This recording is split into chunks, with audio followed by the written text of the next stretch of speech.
فرماتی ہیں سمجھ میں کچھ نہیں آ رہا تھا کہ میرے گھر کیا قیامت ٹوٹ گئی.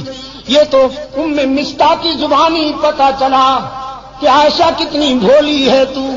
تیرے خلاف تو مستقل محاذ بن چکا ہے، مستقل محاذ بن چکا ہے. تیری کردار کشی کے لیے لمبی چوڑی دلیلیں دی جا رہی ہیں، افسانے گھڑے جا رہے ہیں، کہانیاں گھڑی جا رہی ہیں، قسمیں اٹھائی جا رہی ہیں کہ عائشہ ایسی ہے، عائشہ ویسی ہے. تجھے تو پتہ ہی نہیں ہے کسی بات کا. فرماتی ہے میں اس قدر متاثر ہوئی کہ بے ساختہ بخار میں مبتلا ہو گئی.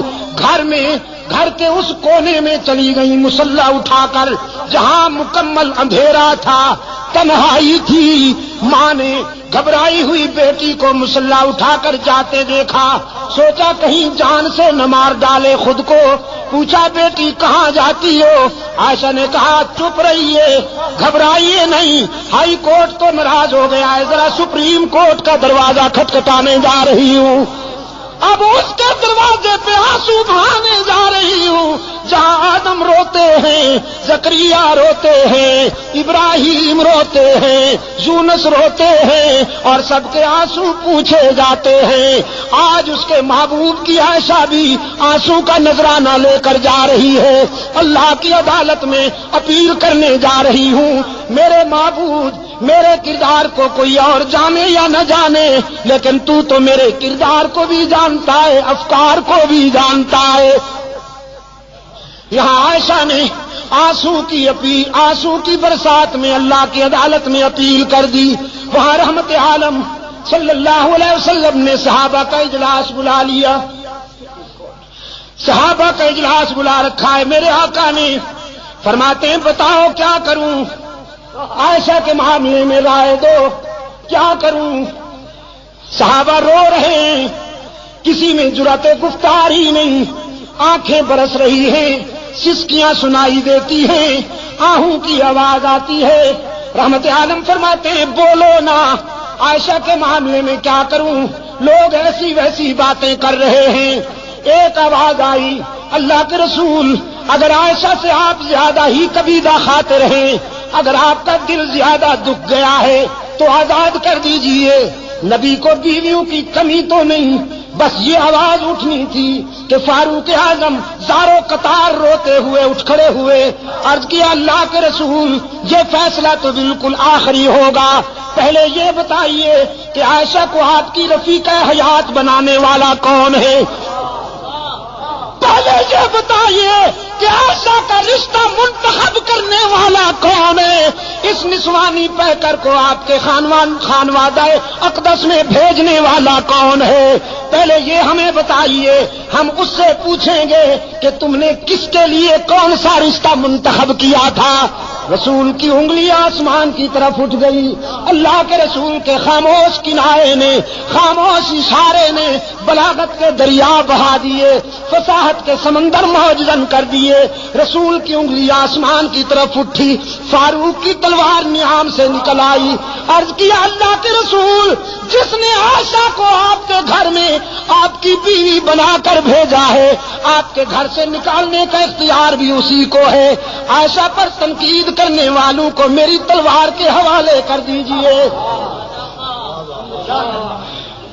ان سے میری تلوار نمٹے گی، انہیں تو میں سمجھوں گا.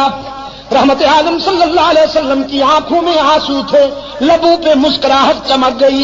فرمایا جزاک اللہ ابن خطاب، جزاک اللہ، تو نے میرے دل کی گرانیاں دور کر دی، تو نے میرے ذہن کی گرانیاں دور کر دی. جزاک اللہ میرے عمر. بس فیصلہ وہیں سے ہوگا. اب میں بھی اسی کے فیصلے کا منتظر ہوں، تم بھی اسی کے فیصلے کا انتظار کرو، ہم سب اللہ کے فیصلے کے منتظر ہوں گے. یہاں سے نعرہ تکبیر، نعرہ تکبیر، اسلامی انقلاب، شان صحابہ، شان صحابہ، مولانا عبد المجید شاہ ندیم، مولانا ضیاء الرحمان فاروقی، حضرت مولانا محمد ایوب جان پنوری، چترال کے غیور عوام، مجاہدین افغانستان. ہم سب اللہ کے فیصلے کا انتظار کریں گے۔ میرے آقا یہاں سے اٹھے اور چترال کے روشن ضمیروں جانتے ہو کہاں پہنچے؟ ایک گھر بڑا خوش نصیب ہے، ایک گھرانہ بڑا خوش نصیب ہے، ساری کائنات رسول کے قدموں میں اور رسول ابو بکر کے دروازے پر،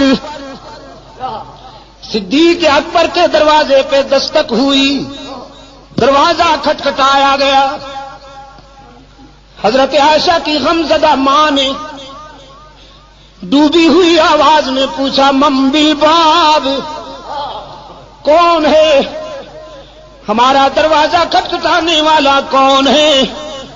بس چھوڑ دو ہمیں اپنے حال پر، ہمیں کیوں ستاتے ہو، ہمیں کیوں تڑپاتے ہو، ہمیں اپنے حال پہ رہنے دو۔ باہر سے کوثر و تسنیم میں دھلی ہوئی آواز بلند ہوئی، ابو بکر کے گھر والوں دروازہ کھولو نا، تمہارے دروازے پہ آسمان رسالت کا سراج منیر آیا ہے، عبداللہ کا یتیم آیا ہے، محمد عربی آئے ہیں۔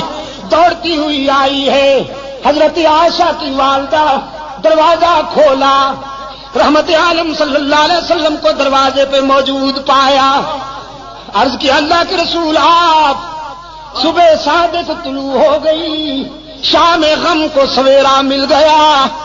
رحمت عالم صلی اللہ علیہ وسلم نے فرمایا باقی باتیں بعد میں، پہلے یہ بتاؤ میری عائشہ کہاں ہے؟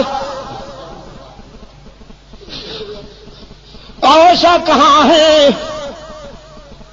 اور حضرت عائشہ فرماتی ہیں میں اپنی والدہ اور اپنے آقا کے الفاظ سن رہی ہوں، میرے دل نے تقاضا کیا کہ اٹھوں اور دامن رسول سے چمٹ کر جی بھر کے رو لوں، سارے دل کا بوجھ اتار دوں، لیکن پھر میرے ضمیر نے میرے قدم روک لیے۔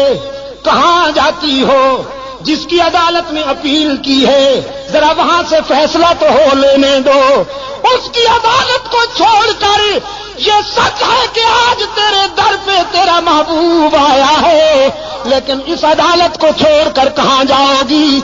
ماں نے عرض کیا اللہ کے رسول میری بیٹی تو اسی دن سے آنسو میں ڈوب چکی ہے، بولتی بھی نہیں، کسی بات کا جواب بھی نہیں دیتی، مصلے پہ سجدے میں روتی رہتی ہے۔ رحمت عالم صلی اللہ علیہ وسلم قریب آئے، عرض فرمانے لگے عائشہ آج اپنی صفائی میں جو کچھ کہنا چاہتی ہو کہو، سننے کے لیے آیا ہوں۔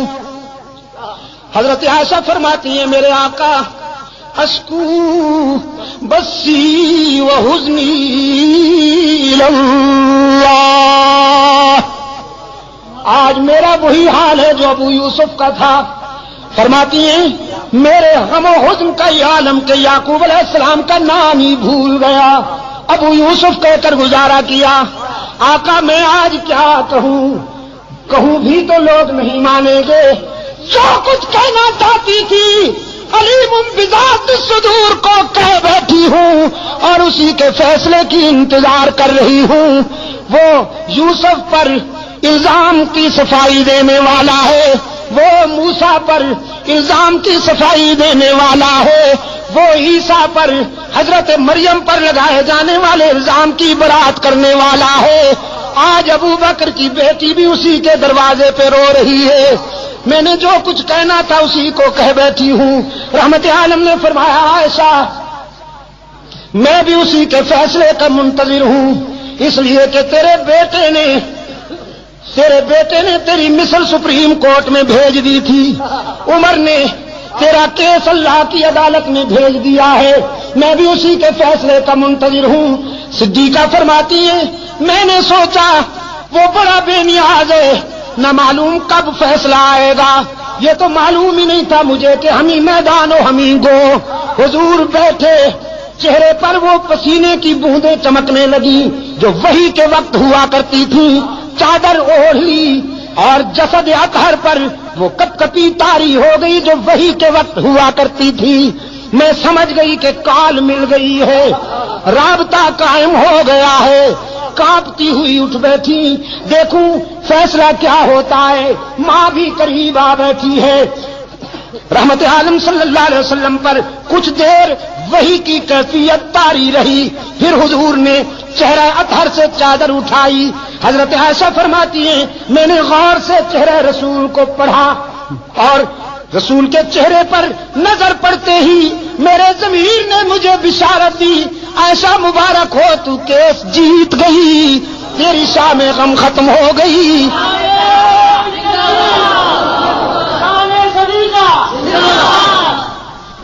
اس لیے کہ رحمت عالم صلی اللہ علیہ وسلم کے چہرے پر غم و حزن کے آثار غائب تھے، راحت و مسرت کا سویرا چمک رہا تھا۔ چادر ہٹاتے ہی رحمت عالم صلی اللہ علیہ وسلم نے فرمایا عائشہ مبارکباد دیتا ہوں، اے صدیق کی بیٹی، تیرے مقدر کا کون مقابلہ کرے کہ موسیٰ پر الزام لگے تو ایک عورت وکیل صفائی بنتی ہے، یوسف پر الزام لگے تو ایک لڑکا وکیل صفائی بنتا ہے، مریم پر الزام لگے تو عیسیٰ بچہ وکیل صفائی بنتا ہے، لیکن ابو بکر کی بیٹی یہ تیرا مقدر ہے کہ جب منافقین نے تجھ پر تنقید کی تو خود رب العالمین وکیل صفائی بن گیا، خود رب نے تیرے کیس میں وکالت کی ہے۔ اور قرآن اترا الخبیثات للخبیثین والخبیثون للخبیثات والطیبات للطیبین